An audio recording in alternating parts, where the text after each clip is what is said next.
We call him quorum. Perfect timing.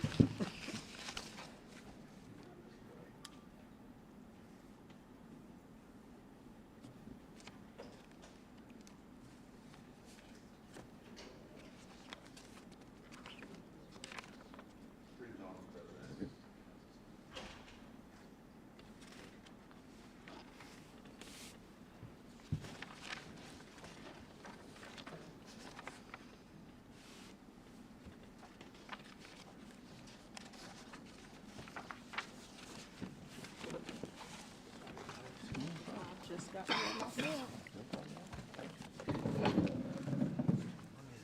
Traffic is not friendly. It's like that scene at Westwood movie. When the engine starts. Ladies and gentlemen, we'll call the meeting to order. A couple of notes. Obviously, we are not in our normal location. So for the committee and guests, these are omnidirectional mics. So unlike our older building, they're on all the time. So if you can minimize the shuffling of paper will get picked up, so it may be problematic. And then obviously everything you say or whisper to your neighbor will be on the internet. So say and whisper accordingly is what I would say. So with that, I will entertain a motion to approve the agenda. Deon Hoskins Brown, I move to approve the agenda as printed. Is there a second? Second. It's been properly moved and seconded that we approve the agenda for the January 25th, 2024 Chatham County Board of Education Audit Committee meeting. All in favor? Aye. Aye. The agenda is approved. Ms. Underwood? Thank you. So I just want to call out too that there has been a change started this year in the format of our audit committee meetings. We are now moving it so that the informational items are now in the first half, so it kind of aligns with like board matters to actually consent and therefore in approval areas, so we can also support the board office in supplying that information onto board docs so it can be viewed for the public. So the first area that we'd like to review is the quarterly status report. I won't go through this extensively. Just so you know, our intern is still with us and will remain with us through the end of her semester. We're still looking forward to that, and hopefully, as we wrap up the audit that she is working on, she will present it to you all next month. So we're really excited about that. The next thing is we still have open applications for a senior internal auditor position as well as an internal auditor position. So we are still seeking those positions. So does anybody have a question concerning the status report? Okay. So we're also right now wrapping up, we are beginning the graduation rate audit. We will begin conducting an entrance conference for that, as well as beginning our purchasing audit as well. So the next line item is going to be our training plans. Again, this is an informational item that we want to bring to you. One, because in the past 2 years, we have requested increase in our budget for this. So we want to give you an idea of what we're doing, where we're going, and what we're learning. Also as an informational item, because we are a Yellow Book audit standard organization, we are required to have 80 hours of CPE every 2 years. That's in addition to any other certifications that we also hold. So just as auditors, we have to do that. So in that also, we have to maintain 24 hours of government classes as well. So we wanted to showcase some of the areas we've done the past 3 years so you can see the progression of the increase of where we want to go. But currently, if you can see, I just want to notate the red is what we've already done. The others are what we plan to do in fiscal 24. So if anybody has any questions, if you don't have any right now, that's fine. But if you have any after, please forward them to me and I will promptly respond to you. Thank you. I think this training plan you guys have put in place is very strong. Okay. I think it's got us headed in the right direction. Okay, thank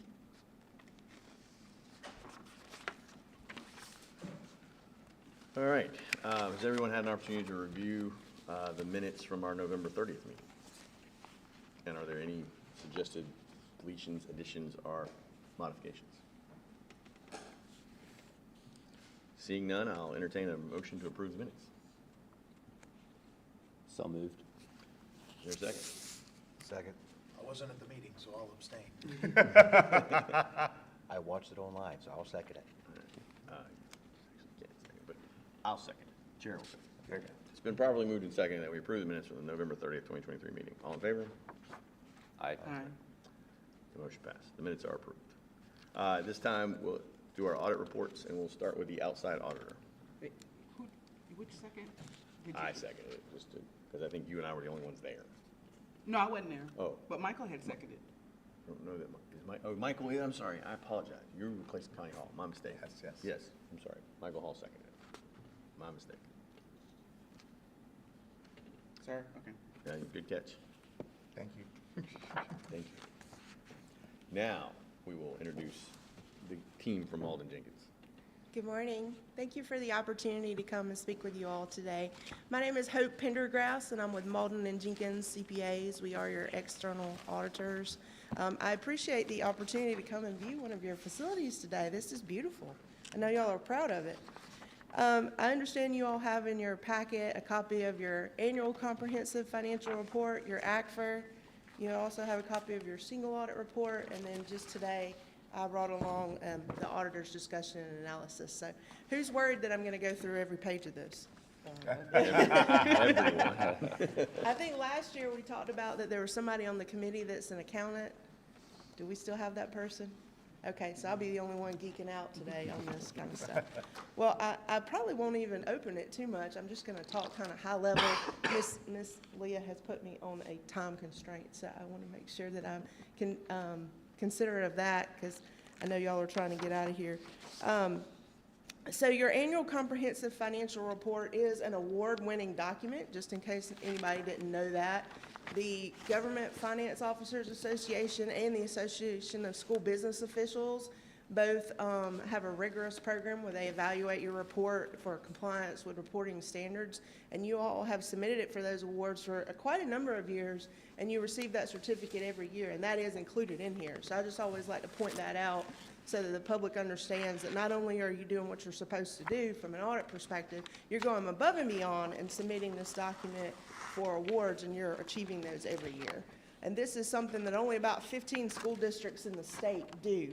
So if you think about, there's about 180 school districts. That doesn't include all the charter schools, but you all are one of a few. So I just want to congratulate the committee, the board, the superintendent, and management in their commitment to financial excellence from that perspective. We'll talk about numbers in a minute. I mentioned briefly the single audit report. So in addition to the audit of your financial statements, we also do an audit in accordance with the uniform guidance, which is the standards that kind of govern expenditures of federal awards. You all spent about $83 million in federal awards last year. We are required to audit a certain percentage of that. We don't look at everything, but the programs that we looked at this past year, we had 4, which is more than what we usually do, but the standards kind of dictate, and then also we are required to look at certain COVID programs, and that includes your ESSER program. So we've been looking at that every year. But the 4 programs we did were Title I, the Magnet Schools program, 21st Century Community Learning Centers, and then again, as I mentioned, the ESSER program. That totaled about $52 million in total last year. So we looked at about 63%, and you all came through with flying colors. We had unmodified opinions on that and no findings. So again, congratulations to you all in management for, again, your commitment to excellence as it relates to financial compliance. So let's talk about your financial perspective. Each year as part of the ACFR, we do a process where we consolidate all your funds together, and we have what's called a government-wide statement. So this accumulates all your funds. And when you look at that, I don't know if y'all know this, but you're an almost $2 billion entity. When you think about all of your capital items and everything that you have about almost $2 billion in assets and other things. And that's offset by about a little over $1 billion in liabilities. Now, you think about, okay, what is all that? Some of that includes the portion of the pension fund, your TRS, and your state health retirement OPEB liability that the standards require you all to report as an employer in those plans. So that leaves you with a net position of about $855 million. That's up about $155 million from last year. But if you didn't have all that stuff in there, you would be at an equity position of about almost $1.5 billion. Now, you're like, well, where is that? A lot of that is invested in your facilities. That's your capital is included in all that. So again, this is government-wide. This includes all your funds, not just your general fund. When I look at your general fund balance, you all have about, at the end of the year, and remember, this is as of one day on June 30th, 2023, you all had fund balance of about $193 million. That's up about $40 million from last year, which is just breathtaking when you think about the fact that you all budgeted to probably dip into your fund balance a little bit. But your expenditures didn't come in as you anticipated, so that puts you in a favorable position. For revenues for the year, you all had in the general fund, so that's probably what you're used to seeing on your monthly reports. You had about $527 million in revenues, offset by $457 million in expenditures. And then you had transfers out to other funds. As you know, the general fund supports the activities of some of the other funds. So you had some that went to school nutrition, and then some that went to some of your, you have a local capital projects fund that's not SPLOST funded, as well as a special programs fund that some of your other grant programs that maybe the whole grant doesn't support the entire expenditures of that program, so the general fund provides support to that. You think about your SPLOST fund, that's your other large fund that you all have. You all had about $300 million in your SPLOST fund as of 6/30. You also have to think about, most of that was in cash, so that was very, very liquid. And I think it's important for a school district to have, you know, reserves in that area, because when you think about your facilities, you want to make sure that not only do you have the funding to build these nice facilities, but to also maintain them. And we see a lot of times some entities don't think about or plan for those deferred maintenance costs that they have to come up with later. I think about, you know, this ACFR also includes a lot of statistical information in the back. That's part of what's doing a comprehensive report includes. So you can go back and look about where you were in fund balance 10 years ago. You can look and see where your employers were. It's got a lot of interesting information in there. But you know, you all just continue to increase the strength of your financial position. And it's just, you know, it's amazing to me that, you know, a lot of school districts just don't have that strength. And think about right now, you know, when good times are here, what does that mean? You know, you might have a blip that's coming that we just don't know about. And it's great for you all to be in such a strong position. And what I think about that's probably hot on everybody's mind right now is just the increasing benefit costs that you all are about to have to deal with and have recently been dealing with as far as increases in your health costs. Can you focus in on that? I know Josh had, Mr. Keller had some questions. Or just to highlight the $424 million increase, or how or why? The $40 million increase? No, the 42. I don't want to speak for Mr. So Keller. if you look at the statement of positions on page 7, there's a $430 million increase in non-current liabilities, which is a Page 98% 7. increase. Yeah. And then if you go to so on page 7, you see that $430 million increase in non-current liabilities. And then page 13, there's a note about the change. And it says go to note 6. If you go to note 6, the numbers are there, but there's not really an explanation for that large increase in the long-term liability for pensions. Okay. So probably about 8 years ago, the Governmental Accounting Standards Board, which is the entity that kind of governs the accounting standards that you all as a governmental entity have to follow, they made a change to the way you report your participation in your health insurance and your pension plans. So what that means is you all are given a contribution rate and you make that contribution, whatever, 19.98% of salaries for TRS or whatever it may be. And all that goes to the TRS plan. They manage the investments, and then they, as a governing board, set the benefit structure. Okay, this is what, you know, as a retiree, you're going to get.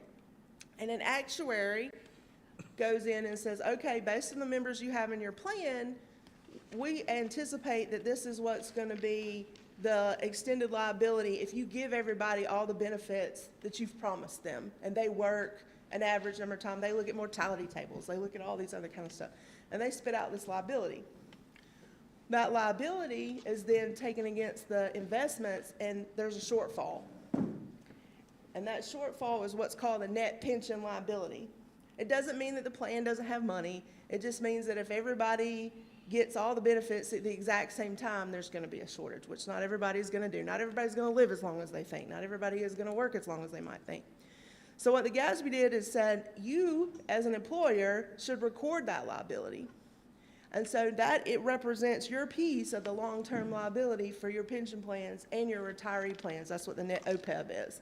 You all have no control over what the contribution rate is, what the actuarial inputs are, or anything.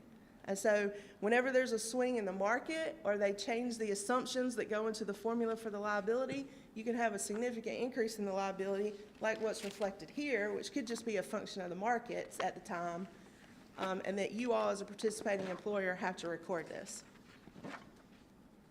Interesting. Was that helpful?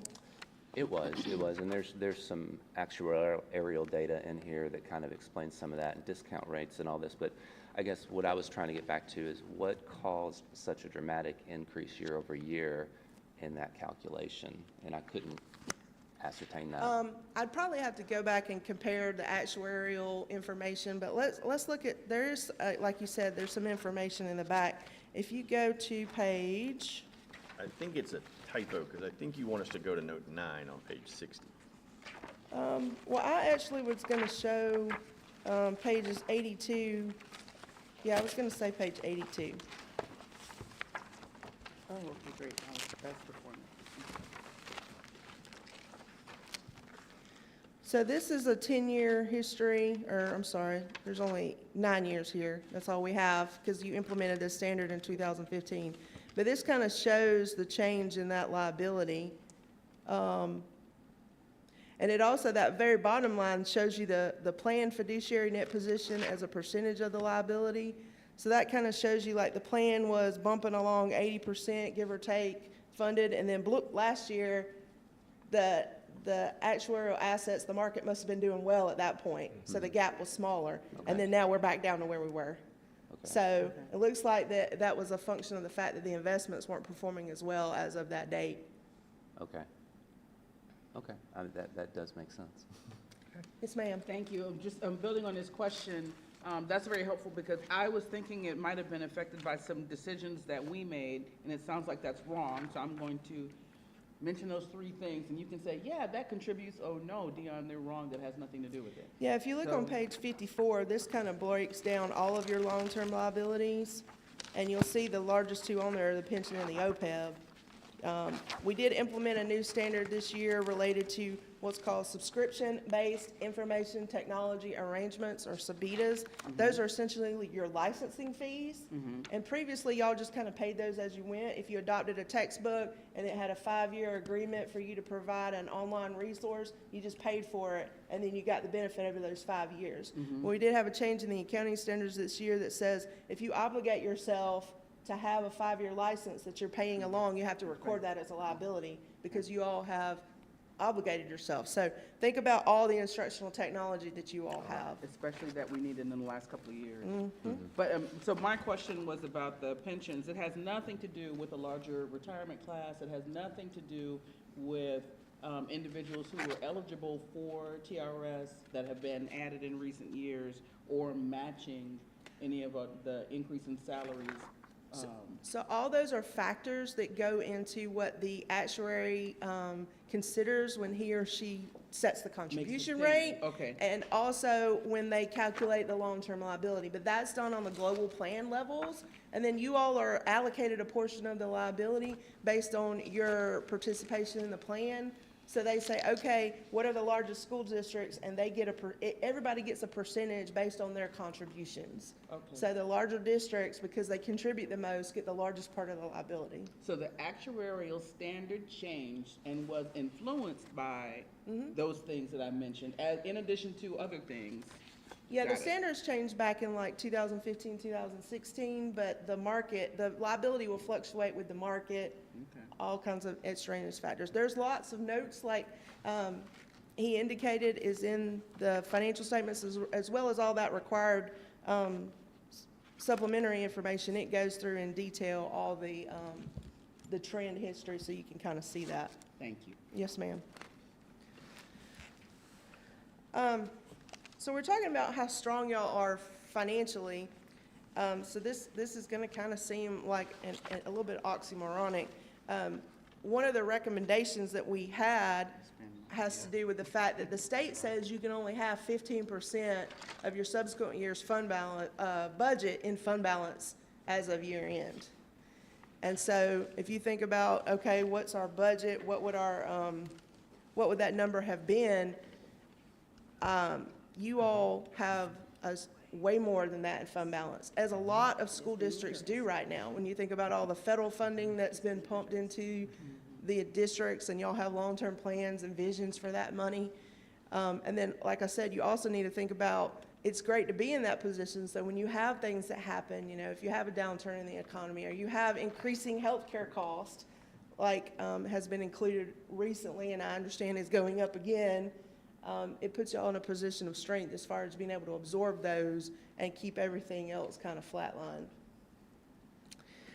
That's all I really had. Like I said, I wasn't going to go through all of these documents for you, but I'll be happy to answer any additional questions should you have them. Thank you, and congratulations to the district staff on achieving such a clean audit. Certain citizens who pay taxes might have thoughts about how to drive that overweight balance down. I'll leave it at that. Are there any other questions from the committee? Now, just Believe- again, acknowledging the staff, we have some of our staff present Yeah. from finance, so thank you for what you do. Absolutely. Congratulations, yeah. Well, thank you. Award-winning. Thank you for the opportunity to serve you all. We really do appreciate the opportunity to serve you all and to work with management. They've always been a great partner for us. So. Thank you very much. Thank you. We do have to adopt this, I believe. Yes. So I will entertain a motion to adopt the report from Malden and Jenkins for the consolidated financials of June 30th, 2023. I move to accept the ACFR and advance it to the board. I'll second. It's been properly moved and seconded that we accept the Malden and Jenkins annual consolidated financial audit. All in favor? Aye. Aye.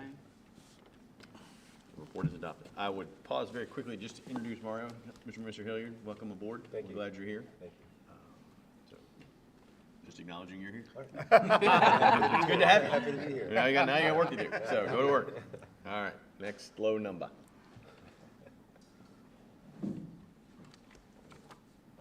And you may have missed it, it's an omnidirectional mic, it's on all the time. Okay. That's my portion of the safety brief.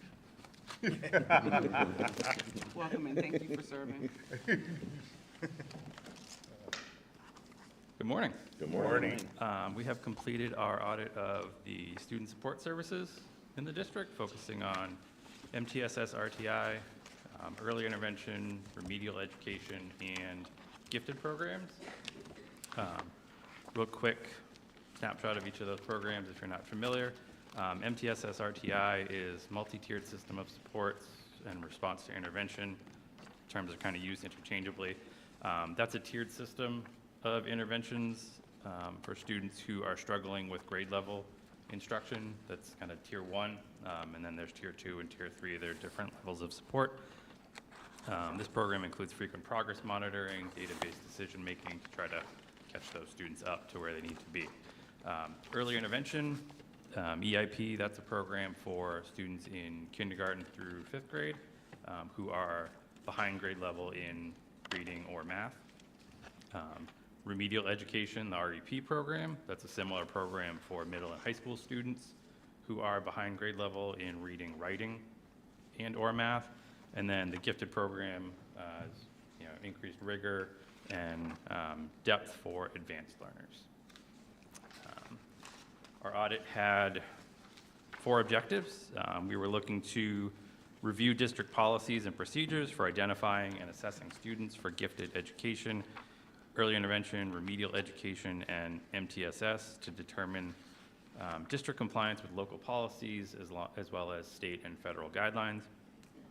We were looking to determine if the procedures used within the district to identify and assess students for these programs are implemented consistently throughout the district. We were looking to determine if the procedures used within the district for collecting and analyzing data are effective in placing students within the MTSS framework, and or referring students to be evaluated for special education services. And then we were looking to review the roles and responsibilities of staff involved in these programs in the district and determine if our current staffing patterns are sufficient to implement MTSS, EIP, REP, and gifted programs with fidelity. Fieldwork was conducted from September through December of 2023. We looked at 12 schools throughout the district, random sample of elementary, K-8, middle, and high school programs. So we touched kind of all levels. We looked at data from the past 2 school years, surveyed and interviewed current district employees. Interviews included the school-based program lead for each of these programs at the schools in our sample, the principal at each of these schools, district-level leadership for these programs as well. And then we reviewed district policies, guidelines, compared them with state guidelines. And our overall rating for the audit is needs improvement. We had observations in a few different areas.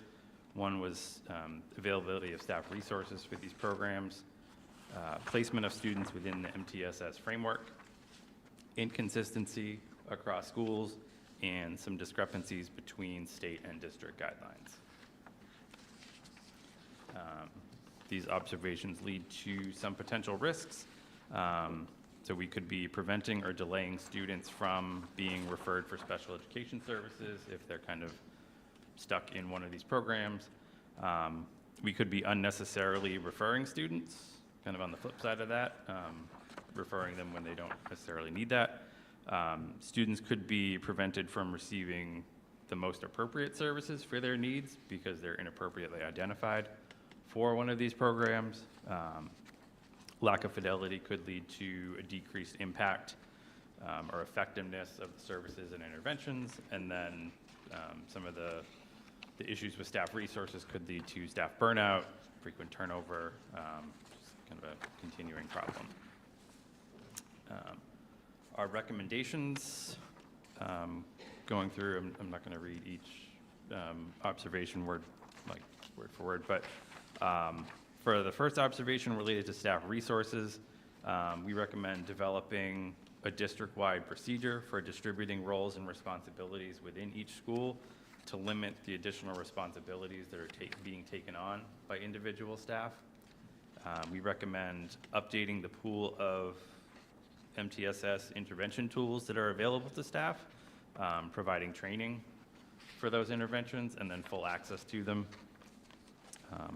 Identifying and addressing factors that lead to the frequent turnover in school leadership roles for these programs, and then developing plans for filling short and long-term staffing vacancies at the school level that do not include using staff from these programs as substitutes or replacements. The district's action plan for these recommendations is to develop a process for providing job descriptions and assigning staff to serve as program leads, establish clear duty and responsibilities for the roles to limit that additional workload that staff may be taking on, provide a stipend for the additional workload and additional planning time where and if that's allowable in the master schedule, update the pool of those intervention tools for MTSS RTI and provide that training and access, and develop a toolbox for school administrators and recommendations for filling those short and long-term vacancies that don't include using staff from these programs as substitutes. For our second observation related to placement of students within the MTSS framework, we recommend developing and providing training focused on outcomes meetings and database decision-making for school staff involved in the process, and ensuring that school-based coordinators for this program or other designated staff are able to periodically observe classroom staff implementing interventions to monitor fidelity. And the district's plan for this is to develop and provide that training focused on outcomes meetings and database decision-making, and to ensure that coordinators or other staff are able to observe and make that part of the MTSS coordinator role responsibilities, and require some documentation of those observations to provide accountability. Related to our third observation, inconsistency across schools, our recommendation is to develop consistent criteria to be used throughout the district to identify students for its MTSS, EIP, REP, and gifted programs, and provide annual training to teachers throughout the district on the eligibility criteria for these programs and the process of referring students who may qualify. Management's plan is to develop that criteria, provide that training, and train staff specifically on consistent criteria to identify students for MTSS, RTI, and gifted services. Those programs tend to have a lot more staff recommendation as part of the criteria. And for the fourth observation, discrepancies between guidelines, we recommend updating the district guidelines to ensure that they fully align with state guidance and provide training for school-based leadership and school administrators on the changes to these guidelines, and then make that an annual training.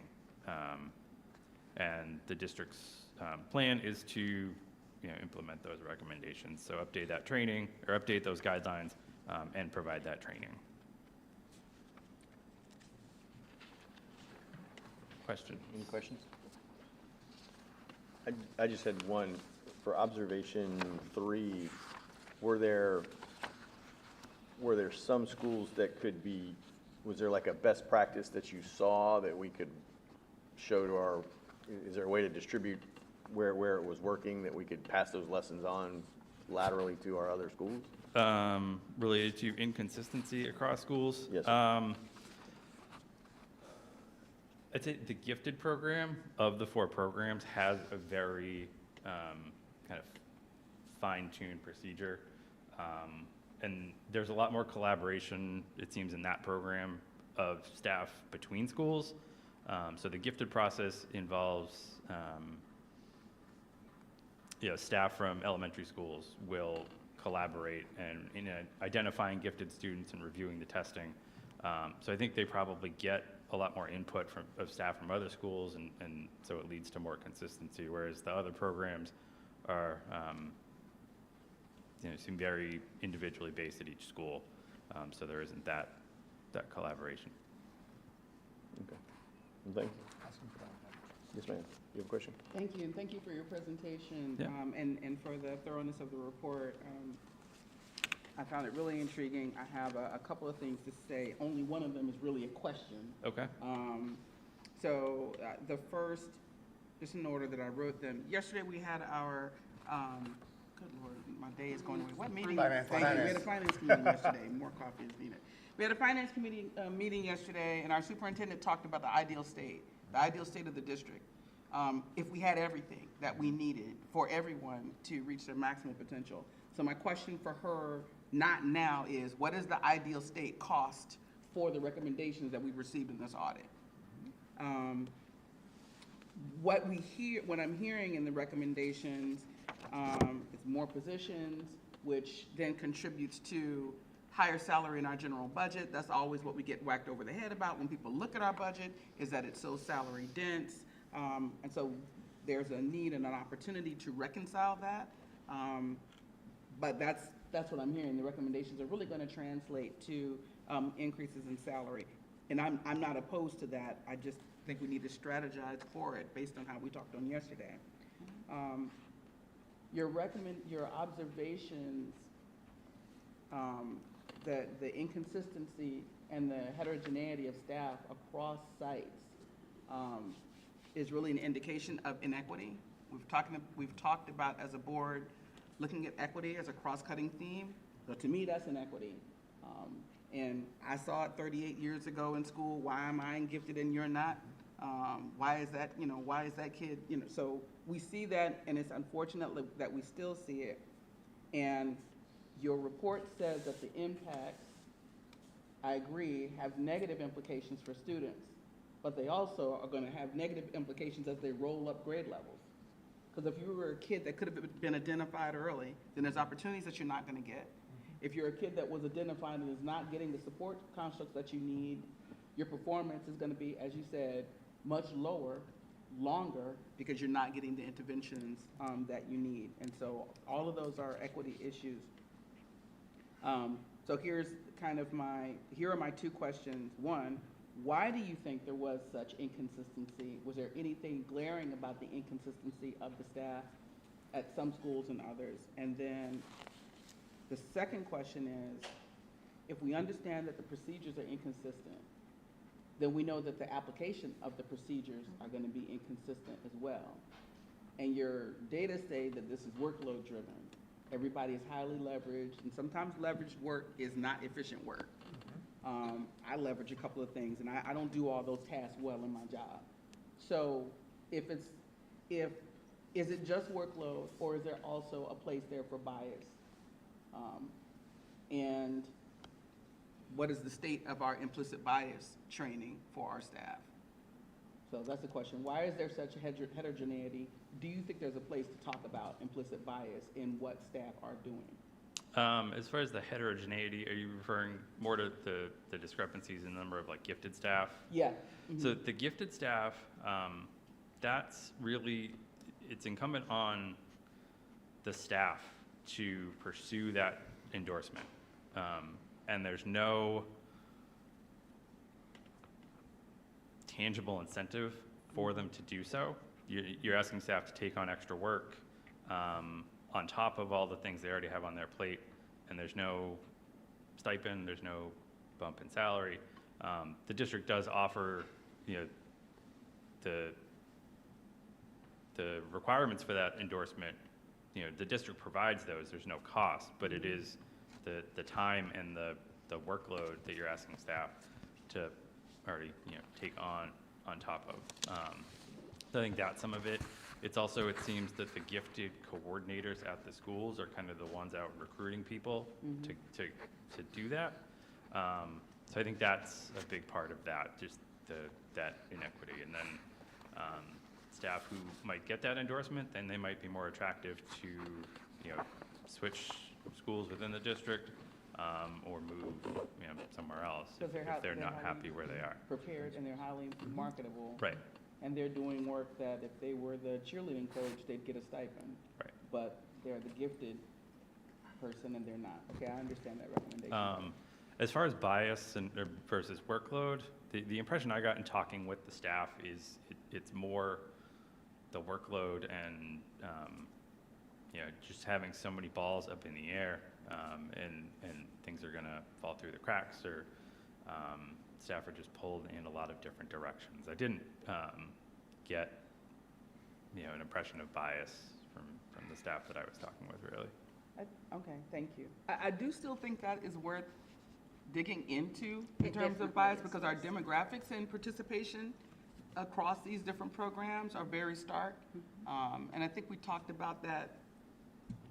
We have talked about that in recent years, maybe not this year, but we've talked about we did talk about it this year, the number of young people identified as gifted across the different schools.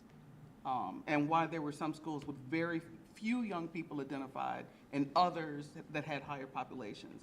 And it could be related to the ability and the effort of the staff members to do that work.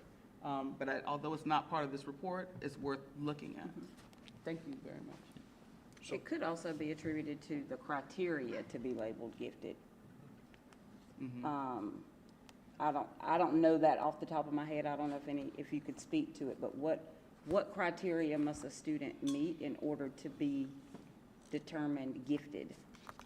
So to be identified as gifted, there's two processes for referring students. There's an automatic referral, and that's where students hit, a certain benchmark on a screening that's provided Right, to all so it's students. test score driven. Yep. The other one is a reported referral, and that's where staff, Uses parents, discretion. their That's where- recommendation, they're recommending That's where the students bias is. for Yes. gifted.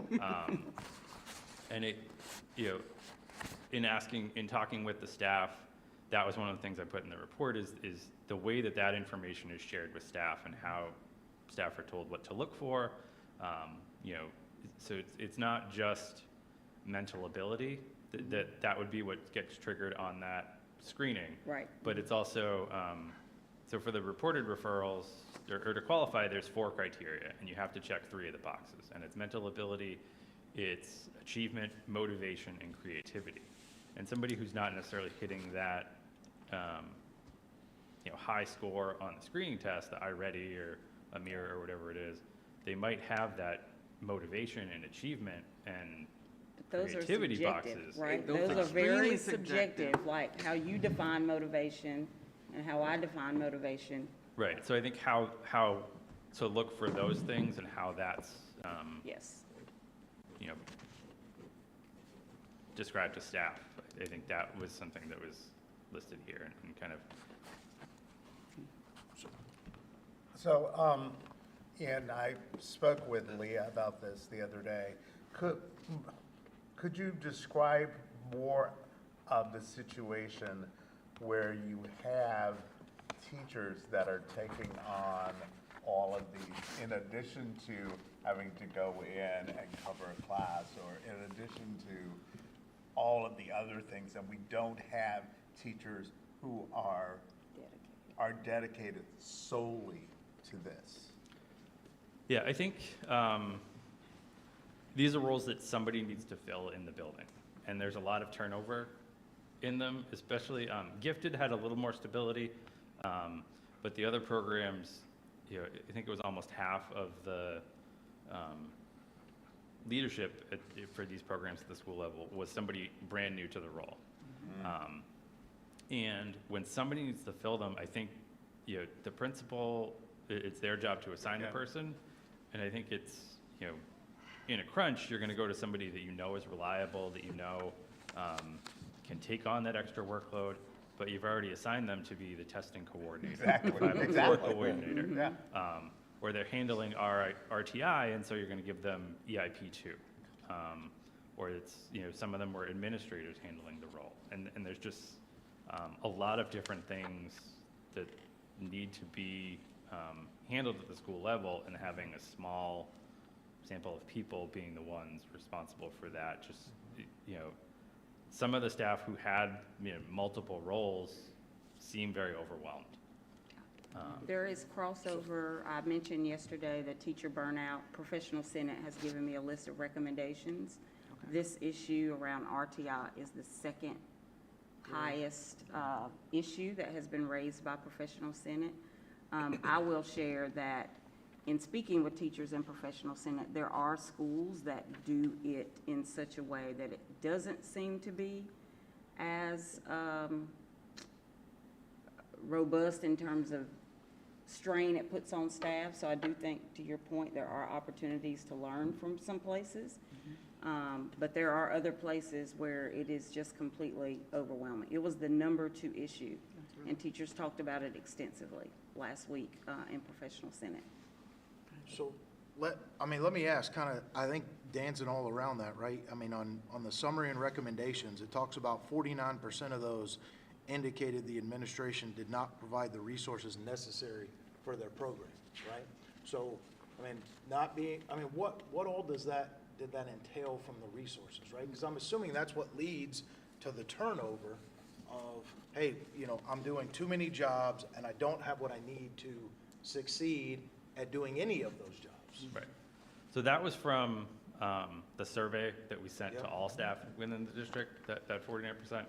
And resources wasn't just tangible materials, but time, staff resources. And so, say for RTI, you're supposed to have these outcomes meetings where, you know, monthly, you gather, you review the data, but it's multiple staff who are supposed to be there. It's the RTI coordinator, the teacher, usually I think the grade level team gets together for that. But if other people have other roles, or somebody has been pulled to fill as a substitute, those outcomes meetings either can't happen or aren't going to happen with fidelity. You're not going to have all the input that you need to make the decisions. And so that's a big part of it. You know, I think And also, every school doesn't have the same number of students coming through RTI. Right. So in one school, you may have 10 kids to discuss, and in another school, you may have 100 kids to discuss. And so there's discrepancy there, and that creates inequity as well. May I? Please. Thank you. What I'm hearing is you get the busiest person who's, who can do it. You always choose the busy person who's most effective, and they get this task, it's uncompensated.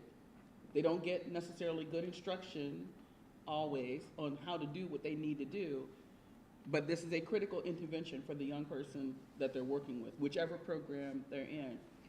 Did your survey look at ask any questions around kind of the 360 degrees around that staff member, the other parts of support that would help them do that job? So I know the training and material support and supplies and that sort of thing. But what I'm trying to get to is someone is a good performer or an excellent performer at work if their basic needs are taken care of. If they're relatively rested, healthful, have material needs, they can get to work in a reliable car, their laptop works, and then they sit down and they perform their task. Was there anything in the survey that asked or could point to the ability to further support our employees in doing their work? Not specifically, no. Okay. I wonder about that. I don't, and it's probably outside of this, but in addition to the recommendations for stipends and compensation, anything wraparound that we can do to support these team members. We talked a few years ago about non-monetary benefits that, maybe we could contribute. I would just add, because that's exactly what I was thinking, is, it says 60% of those questioned viewed the training as adequate. It says their role is extremely adequate or somewhat adequate, and then it says 79% of those responded indicating there was no contingency plan or cross-training in place. So I think that kind of goes back to what you're saying, Rove. It kind of starts from the beginning, when they're hired and the training, and do they feel it was adequate for the role that they're being asked to do? And then not to mention that the contingency plan of what happens if someone leaves and not just being thrust in without adequate training. And it's stressful because a child depends on what you're doing, and you're doing it as best you can with some of these identified challenges. To speak a little bit, good morning, I'm Selena Gillens. I'm now the Executive Director of Learning Support Services. So as we look at this audit, one of the things that we need to know is MTSS prior to this year fell in the wheelhouse of special education. Ms. Ball Oliver saw that there were concerns that were coming in as it referenced MTSS RTI process, and she moved them to academic affairs. And there's an academic interventions coordinator now that supervises RTI, MTSS, as well as REP and EIP. So with that, we are now looking at how we make this better, because one of the inequities is around finances. So in a Brock, you have Title I dollars because you have high, free, and reduced lunch, and the MTSS coordinator is paid through Title I. Those are her only duties. But if you're at a Marsh Point where you do not have Title I funds, you would not be able to hire someone specifically to that particular job. So then that means that a teacher or an administrator takes over that work. So the conversations that we've been working on is how we incentivize teachers, be it additional planning time in the master schedule, as well as stipends, but we continue to discuss that money doesn't always fix it. It doesn't take away burnout. You just feel a little better because you have a little extra at that moment. But we are also looking at streamlining those processes so that there's a very clear and distinct way that those coordinators are trained in the school to help limit the angst that they have in the workload. Part of that problem comes from, you talked about the students, how they're recommended for the program, how do you determine that they're there?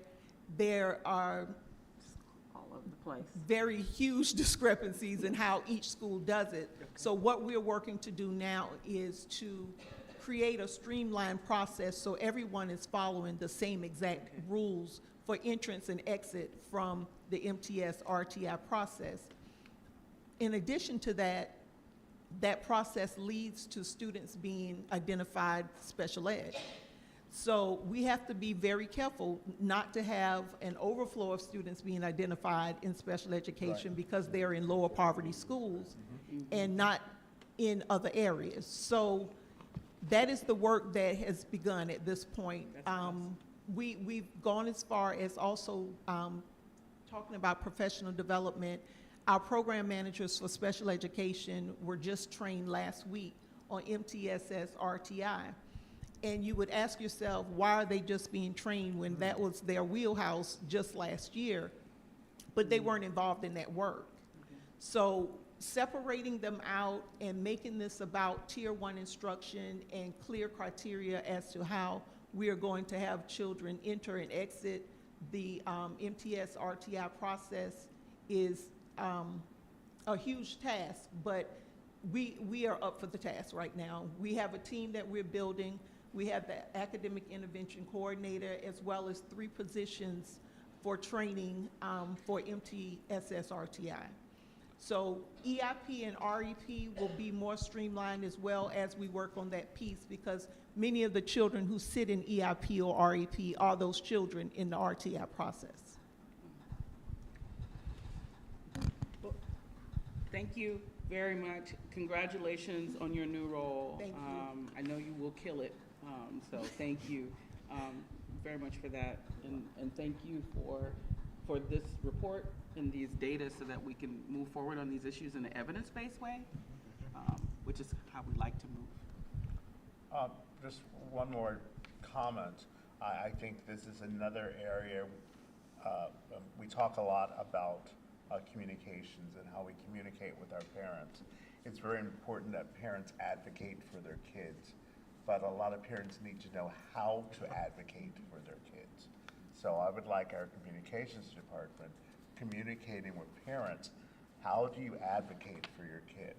Because you may have a gifted kid that has not been identified.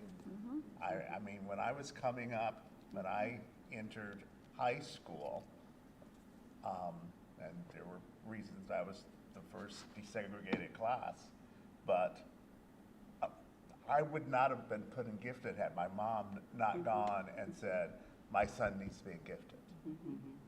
So I really would like to see us, communicate with parents, but also teach parents how to do it.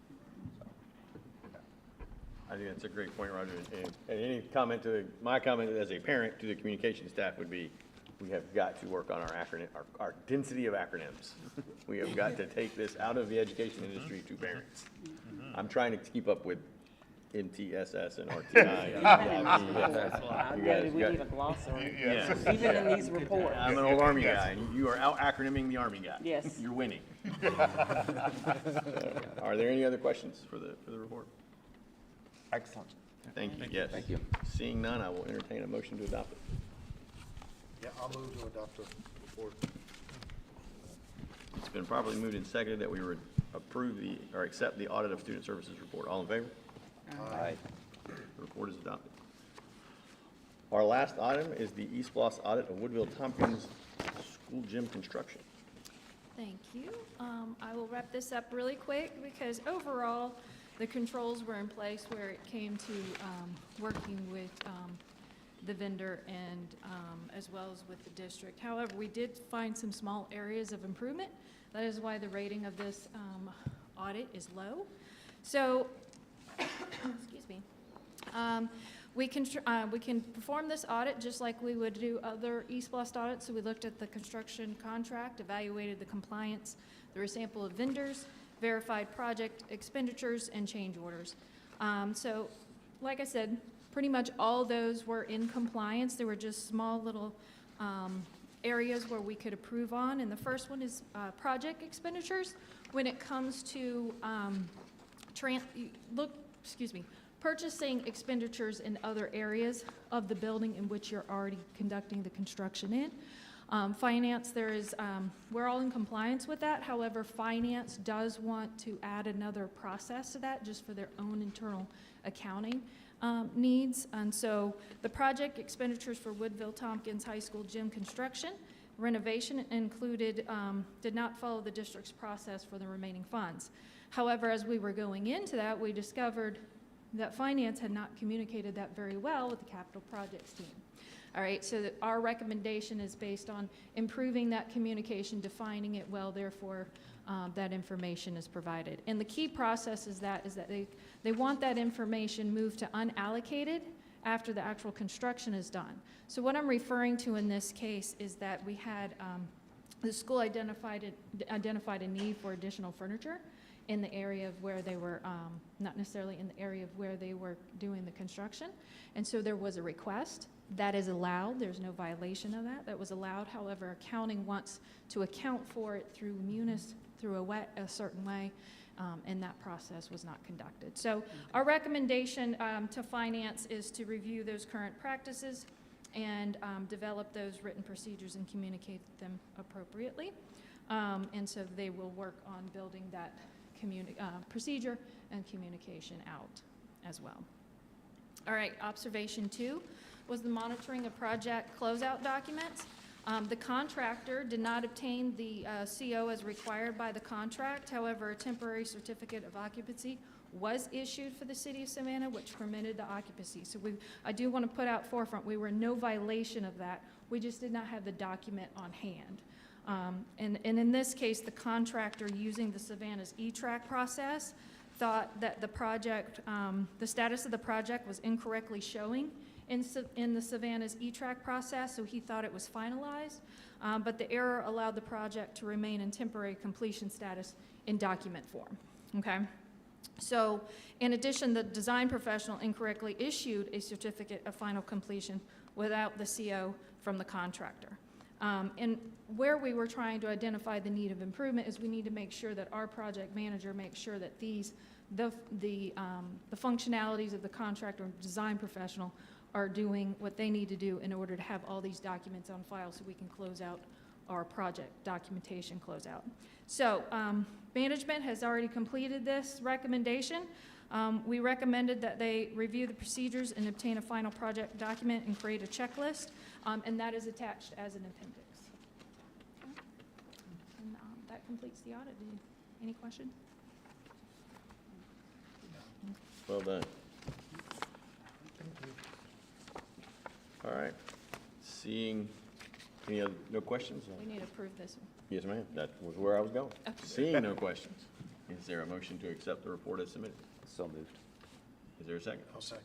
It's been properly moved and seconded that we accept the East Bloss audit of Woodville Tompkins High School gym construction. All in favor? Aye. The report is adopted. Ladies and gentlemen, that concludes the agenda for today. I would be somewhat remiss if I said I believe that the next meeting will be at Whitney, based on it says Whitney, we may be back here, so everybody just stay frosty and flexible. So with that, I'll entertain a motion to adjourn. So moved. We are adjourned.